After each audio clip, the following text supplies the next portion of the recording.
Hey guys, what's up? Welcome to my channel. Today I'm going to be doing a little bit of a review video and a build video on the CR-10 Max. If you found this video, awesome. The first half I want to treat more of a just a conversation basically. If you were a friend of mine or something, or you just asked me basically like, hey, what do you think of the Max? I've had it for a few days now, I've put it through some tests, and that's going to be the first bit of this video and conversation.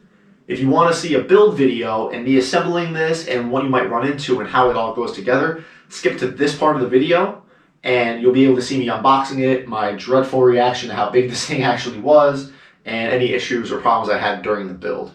So you're probably here because you're like, oh, I kind of like might be interested in a CR-10 Max. Is it worth it? Is it good? What's wrong with it? Why did you pick this over an S5 or an S4? It's big. This is a gigantic printer. I was not actually expecting it to be this overbearing. I guess I just didn't really read the box and the specifications when I ordered it. Like, these are the dimensions of it. I was more thinking just about kind of the bed and the build volume. Like, okay, it's bigger than my CR-10S. That's cool. Not thinking about the size of the frame that's going to now need to compensate this bed. This bed is 450 by 450 by 470 compared to your normal CR-10S, which is 300 by 300 by 400. And this comes in just shy under an S5, but an S5 doesn't have all the bells and whistles and just a bigger, beefier frame. And the S5 is not an all-in-one printer with the whole control system built into the printer itself. That aside, this thing is awesome. I am so happy I got my hands on this thing, and it's incredible. I haven't actually maxed its size out yet, but I've definitely had it running for days on end now, and it's been a workhorse. The only problems I've had with it are just probably 2 or 3 little small problems, but I'll cover them later. As you can see, we'll talk about the size right off the bat. This thing is it's big. It's a big printer.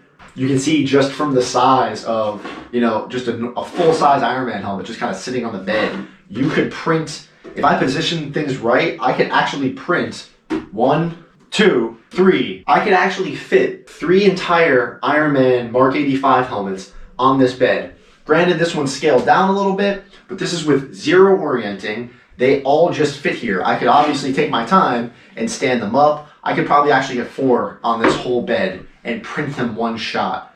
I would never do something like that, but just the size, that should give you a good idea of just the size of this thing. Still not sure of the kind of size we're talking about here. This is an entire Ender 3 sitting inside the build surface. You could actually print an entire Ender 3 with this printer. If you found the STL file for an Ender 3 frame, there's probably on one on Thingiverse, scaled it up properly, you could print an entire Ender 3 with this in its dimensions pretty comfortably. That's ridiculous. This is the bed of an Ender 3. This is an Ender 3 bed sitting in front of a CR-10 bed. This is an Ender 3 bed and the CR-10 bed sitting on the bed of the Max. You can actually fit 4 Ender 3 beds in this build volume and still have some leftover room. Again, this thing is massive.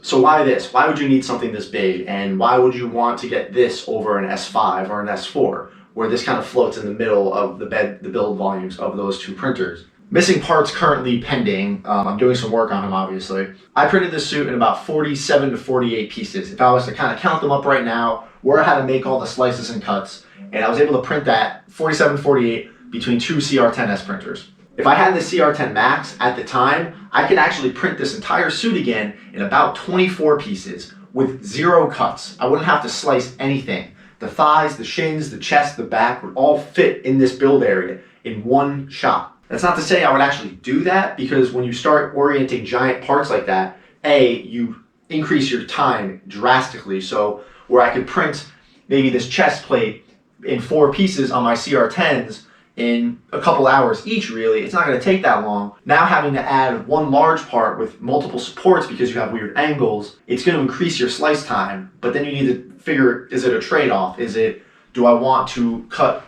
tinier pieces and have less risk of failure? These are only going for 10, 12 hours at a time, each part, and I can orient them more vertically.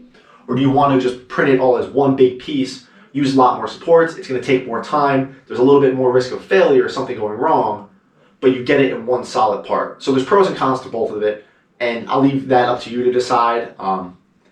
Even with this big build volume, I still wouldn't pull the trigger on a lot of these bigger prints just because of the amount of supports that are going to get wasted, especially on odd shaped parts. So you're thinking about build volume, you're thinking about, I just want to make big stuff, for whatever reason, props, cosplay, you're making decorations for your house, whatever reason brought you here. Why would you want this as opposed to an S5? This offers a couple things that the S5 and the S4 don't. An S4 and an S5 are basically just a CR-10 with a bigger bed. They have their own dedicated control box that sits on the side, and it's really just a bigger frame, some extra belts, and a bigger build volume. The S4 is 400 cubed and the S5 is 500 cubed. Both very big printers, but they're notoriously hard to level, and a lot of the stuff you're going to do to upgrade them, like getting a BL Touch, reinforcing the Z frame, and upgrading some firmware, maybe upgrading to an all metal or a dual drive extruder, increasing your power supply. There's a lot of things you're going to do to an S4 and S5 to get it to perform out of the box like something like this. Now, that's not to say you can't just go get one. If you're comfortable with 3D printing, you can level a bed, you're fine with upgrades. If you're all fine with that, go get an S4 and S5. But if you're looking for something that's just gonna perform like one of those, upgraded, out of the box, this thing has pretty much ticked all those boxes for me. This is my first time using a BL Touch, and it's actually pretty cool. I've kind of been sleeping on them. The way it goes through in levels is great. It definitely helps you compensate and figure out the level of the bed. I do have these Z braces on one of my CR10s. I never really noticed a difference with them. And I have, one CR10 going with the braces, one without. I'll print something tall. I really don't see any weird Z banding or this thing wobbling too much. Then again, I'm not really maxing out my CR10's build height, and I'm also not printing super fast. So if you have noticed benefits from these braces, well, that's good. This comes with them. It also comes with a really cool stepper motor that I've never seen on the Y-axis. It's like this it's like two stepper motors glued together. The whole dual belt system's really cool, even just to look at and mess with. I really like the all-in-one feature on it, and just everything's it's here. I wouldn't call it portable, but if you do need to move it, you literally unplug it, you can pick it up, move it, somewhere else in your house, or I had to build a whole new desk just to fit this thing. This is the first print I kicked off on it after I calibrated and tested it, and I printed a little elephant. It was just stock on the card. I got about halfway through the elephant, realized I don't want this thing, killed the print. It was coming out fine anyway. So I printed the top axe part of Stormbreaker as my first test. This was a 2.5 day print, and it came out flawless. I came nowhere near maxing out the height on this thing. I just wanted to put this on a more detailed long print, see how it did. And I was pleasantly surprised when this thing just came out absolutely beautiful. I've already sanded it a little bit because I painted it, but the layer lines were already pretty minimal, that there really weren't too many issues right out of the box. It's running a 0.4mm nozzle stock. It comes with an 8, and I'm probably going to upgrade to that eventually just to see how much better that can perform with bigger prints, because I'm only running a 0.6 on my other printers. I also printed the back hammer part of Stormbreaker as well, but I kind of messed up with this one. While I was messing with settings and slicing G-code, I accidentally selected a 0.8mm nozzle and sliced this part with the 0.8, but I still had the 0.4mm nozzle on there. So I had some pretty bad layer lines and under extrusion, and that was 100% my fault. However, what I find cool is that it's still printed. It still came out. I lost some detail in some spots. I had one big, real bad line of under extrusion, but it still came out because it was trying to push enough plastic out through what it thought was a 0.8, so the layer height was bigger. I think it put it to a 0.332. However, it was pushing it out of a 0.4 nozzle, and it still came out tolerably good. Again, nowhere near the max build height, but it did it absolutely flawlessly, where something like this would, fill up a good amount of a CR10, and you'd have trouble printing this on an ender. I also did a little bit of a comparison test. I printed one helmet upside down on my Max, and then I printed the same helmet, basically the same G-code, same settings, same speed, same filament on one of my CR10s. And aside from the new Cura working pretty well, I really can't tell these too much apart. The way I orient my helmets, obviously, that's a slicer and settings problem, which is leaving marks on the rafts and supports.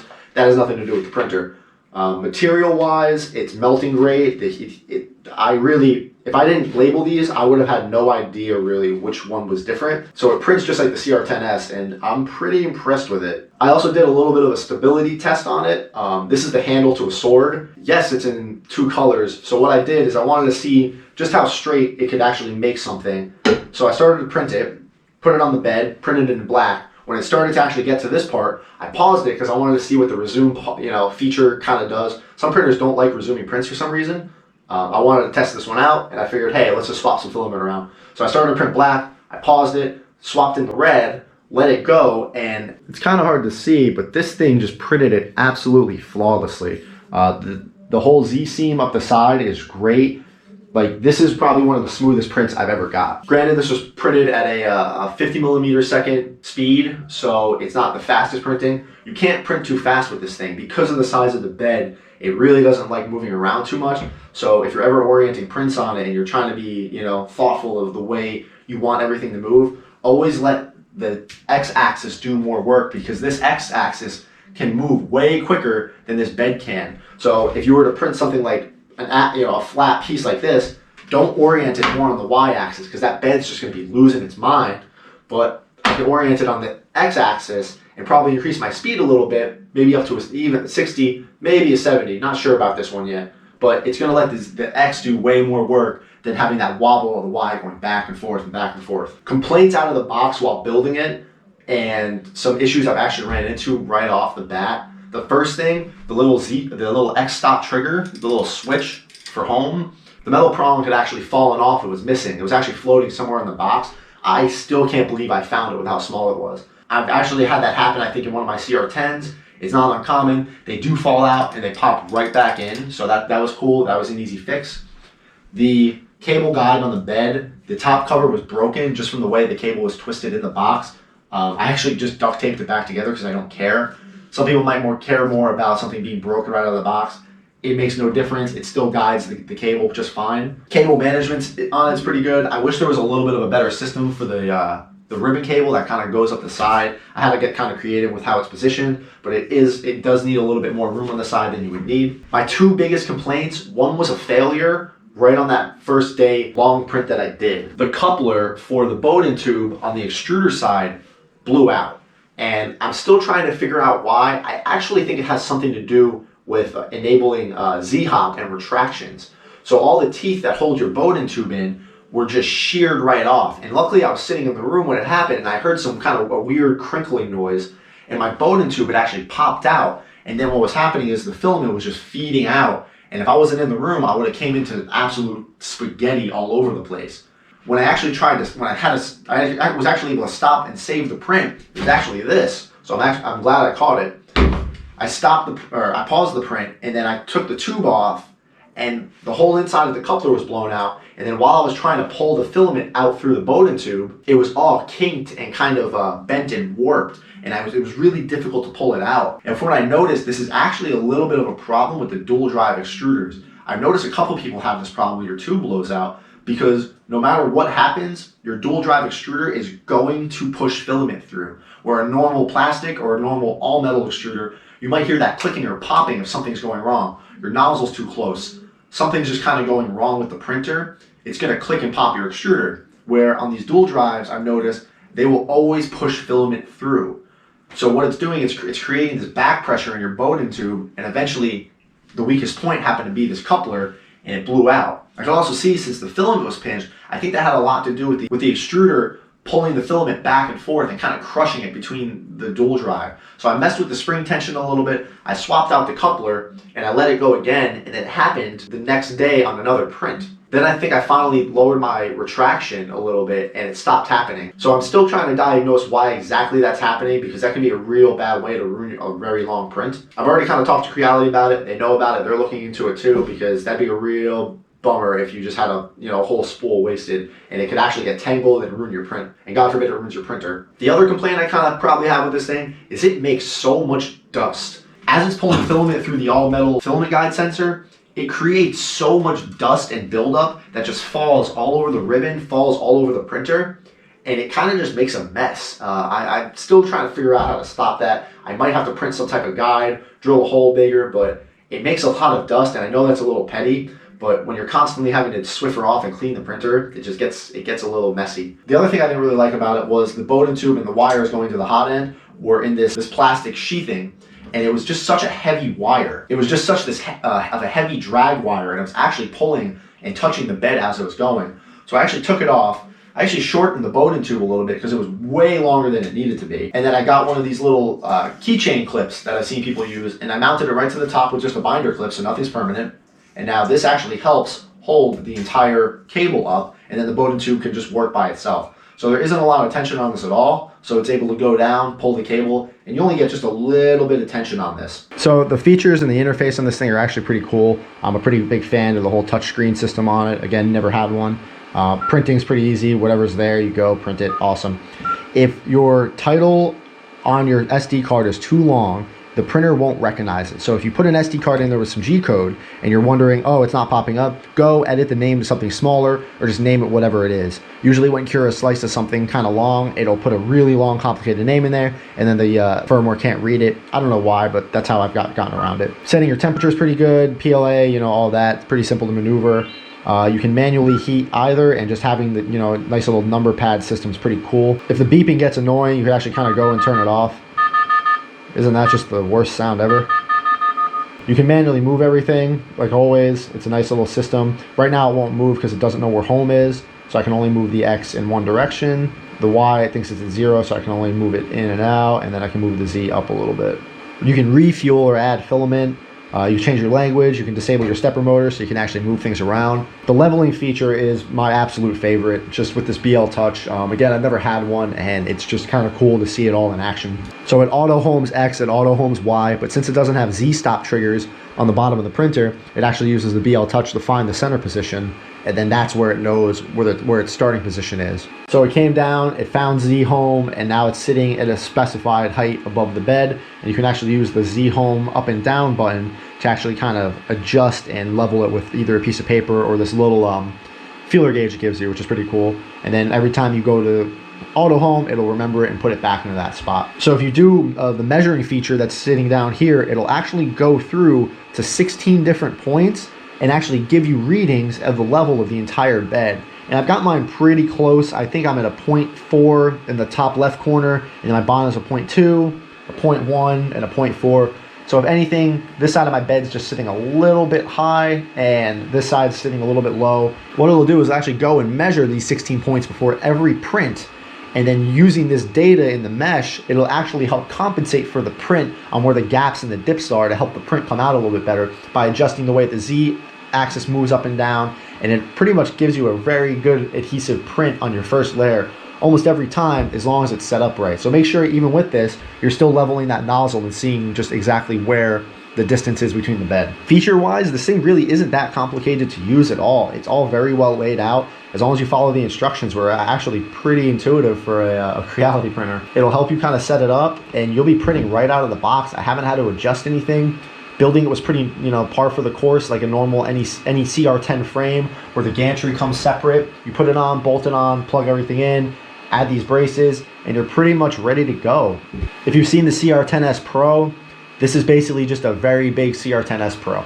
So in a nutshell, this printer is really friggin' cool. It has, like I said, all the little bells and whistles you would probably upgrade on your S4 or S5 anyway. I don't know if that's really worth the price difference in it. If you can get a coupon or you can find it on a sale, that's probably a better idea. Is this a recommended printer for like your first printer? I've had a couple people message me asking like, hey, I saw you got a Max. I'm looking for my first printer. What do you think? Or I have an Ender. Should I get a Max? This is a novelty. This is a extra printer. I would not have this as your only standalone printer unless all you were doing all day was pumping out full armor cosplay suits. And even then, I'd still want something like an Ender or CR-10 to handle a little bit of the quicker, smaller prints. This thing is a bonus. This thing is I want to get another printer to help take the load off my CR-10s or my Ender. Let them do the small detailed parts, and then you can print the big stuff on this. I would not recommend it as just your first printer. Even though it's basically a pro, it's very intuitive and easy to use, it's still a little bit much when it comes to like using a 3D printer. Any complaints or issues I've had thus far are pretty easy to fix and solve if you've been 3D printing for any time. And if any of the problems I kind of talked about seem a little bit overwhelming, learn more about the hobby. Maybe get an Ender, get a CR-10, a smaller CR-10 variant. Because if you start running into problems like this, it can kind of be overwhelming, especially if you're not too familiar with the hobby. This thing hasn't thrown any curveball at me that I've been like, wait, I don't know how to fix that, you know? So I would definitely be more comfortable with 3D printing before you kind of considered something like this just for the size, because really size isn't everything when it comes to this hobby. You want to have a good, reliable printer, and you want to have a good base platform to work from. But if you were looking to make that jump and you have been printing for a while and you want to start making big things and you're looking at the S5, and honestly, with everything that this offers, what you get out of box, compared to the S5, I would sacrifice a little bit of bed size to get something like this. Hopefully it'll come down in price a little bit and not sit at that like $1,000 mark right now. It would be cooler if it dropped a little bit as the S4 and S5 start to get a little more dated. This should come down a little bit more too. So that's probably when I would recommend getting it. But aside from that, it's a fantastic printer and I really haven't had much problems with it, and I plan to absolutely beat the hell out of this thing for quite a while. It's definitely going to help me on my next armor build. There's a lot less parts I'm going to need to slice, and I'm excited to really put it through its paces and see where it gets me in a few months or a year. So if you guys have any questions about it, you want to know something about it that I didn't cover, you want to know this, that, dimensions, anything, just drop a comment below and let me know what you want to know more about. I can do a follow-up review in a month or so once I've been really using it for a while and actually things start to break in and wear in. Stay tuned right after this to watch a little bit of a build video, and I'm going to highlight the things and the parts that might seem a little bit complicated while you're actually building and unboxing it. And you'll actually get to see my initial reaction when I took this thing out of the box for the first time and I kind of realized what I kind of bit off. If you guys haven't already, if you could subscribe, that would help me out a lot. I'd really appreciate it. I know I'm asking more and more, but hey, it's YouTube. I really love doing this type of thing. I really love just explaining things and teaching you guys about stuff and experiences that I've had, because it might save you some headache down the road. So if you guys like these type of videos, if you want to see me do more reviews, I could possibly do a little bit more of a review on my CR-10Ss or my Ender 3. I have an Ender 5 Plus on the way, so I'm really excited to build that thing. And again, if you guys have any questions, again, comment, message me on Instagram. Thanks for watching, and have a good day.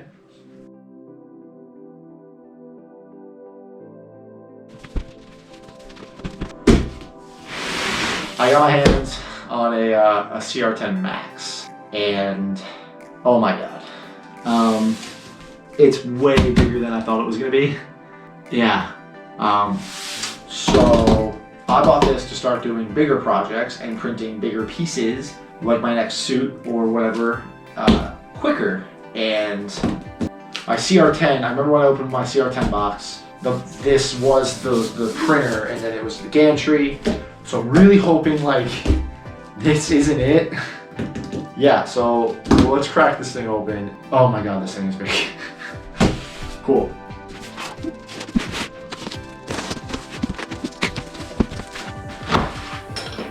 Oh my god.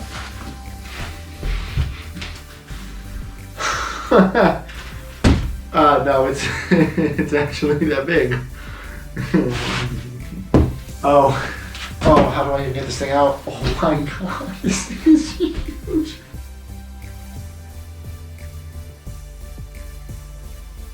How do I lift this out?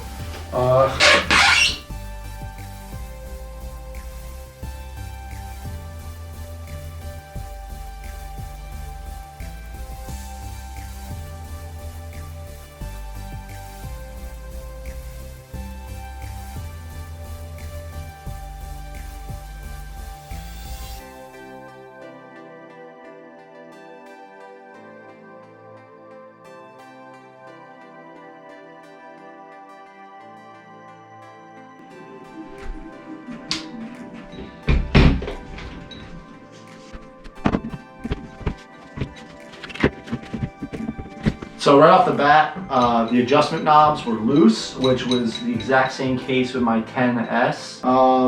The cover for the cable management on the back of the bed broke. You ever just throw some duct tape around that? I know it seems a little like, wow, you have this really expensive printer. Why use tape? Like, if you, I don't care. I know it's gonna work. All right, so let's look at this thing. All right, so that already looks like it sits under there. Really, really nice band ribbon. Wow. Okay. Wow, what? An entire roll of filament? An entire kilogram of filament. That's, I didn't get this with, I got a janky little one. Pretty sure this is the one that came with my 10S. This is, no, 10S because the other one was used. And then another one came like this. But wow, you could print a whole helmet.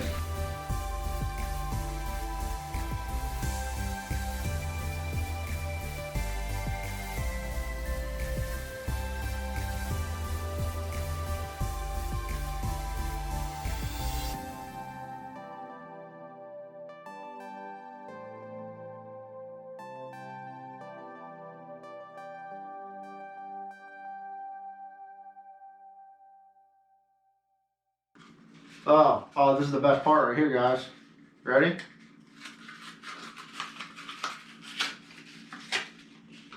Brand new blue nippers. Doesn't matter if you get the $200 Ender or the $1,000 CR-10 Max. You get the exact same blue nippers that will eventually, slide up on you. You know what? I'm not even going to use the new ones for this. I'm gonna save these. They're gonna. You can see an evolution here. So you can see my first set, my second set, and then this brand new set, and these still work.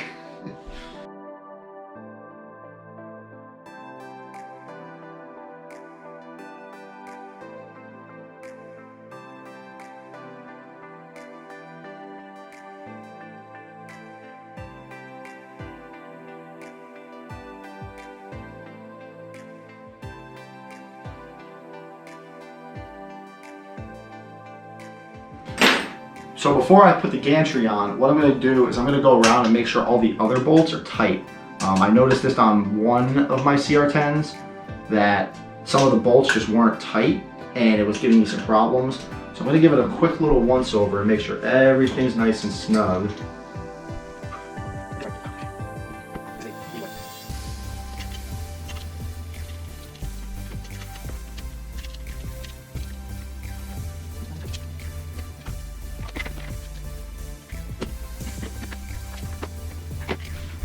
If you're having trouble getting your T-slots to actually turn and install properly, all you got to do is take off this little cover plate on the end of the rail, and you'll be able to actually see them trying to go through, so it can help you get them twisted, because sometimes if they're not aligned, when you tighten them, they won't twist and grab properly.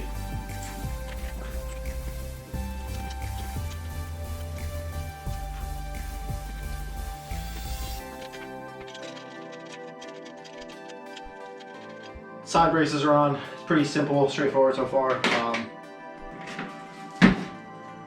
I don't know if I like that. I'm gonna strip this apart because I don't like how much weight is sitting on this. So I'm gonna revise this.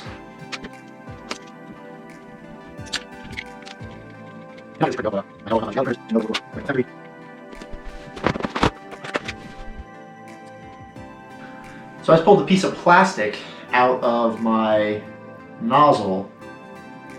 That's very interesting.